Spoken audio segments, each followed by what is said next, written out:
মহান বিজয় দিবস উপলক্ষে চট্টগ্রামের হাটহাজারী পৌরসভার ২ নং ওয়ার্ড এলাকায় লিজেন্ড অব বুলবুলিপাড়া কর্তৃক আয়োজিত প্রীতি ফুটবল ম্যাচ অনুষ্ঠিত হয়েছে।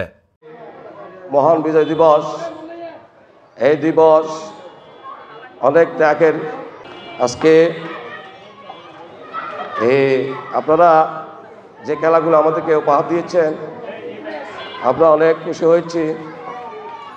হার জিত খেলাতে থাকবে, এক পক্ষ জিতবে আর পক্ষ হারিয়ে যাবে, এটাই থাকবেই। আমি আর বিশেষ কিছু বলবো না, এবার আমি শেষ করছি। আসসালামু আলাইকুম।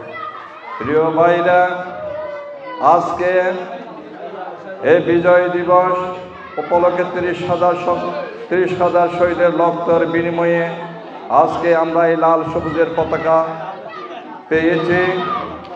আপনারা জানেন না, আজকের আমাদের বাংলাদেশের যাকে কুশক জিয়া বলতে হয়, জিয়া রহমান সাহেব, সেই দিন যদি লোভ লালসা করত, সেই দিন সৈনিক ছিল, মেজর ছিল। পাকিস্তান আমলের মধ্যে পাকিস্তানি সরকারে অনেক লোভ লালসা দেখিয়েছিল, কিন্তু উনি কোনো লোভ লালসাকে লাথি মেরে এ বাংলাদেশের মানুষকে কিভাবে লাল সবুজের পতাকা বাংলাদেশ স্বাধীন করবে সেই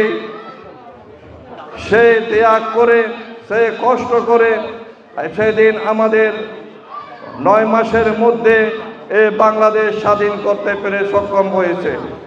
সেই দিন আজকে যদি লোভ লালসা করত, তাহলে সেই দিনে পাকিস্তানের আমাদের রাষ্ট্রপতি সেই দিন হতো সেনাবাহিনীর প্রধান হয়ে যেত, কিন্তু লোভ লালসা করে নাই।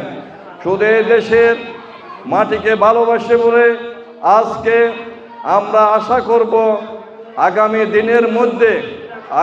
দিনের মধ্যে এই শহীদ রাষ্ট্রপতি জিয়া রহমান সাহেবের আদর্শ করা সংগঠন, আদর্শ করা জাতীয়বাদী দলকে আমরা আগামী দিনে শহীদ রাষ্ট্রপতির যে বাস্তবায়নগুলো ছিল, সেই বাস্তবায়নগুলো আমরা তার সুযোগ্য সন্তান তারেক রহমানের উদ্দেশ্য এবং আদর্শ নিয়ে আমরা চলার জন্য চেষ্টা করব।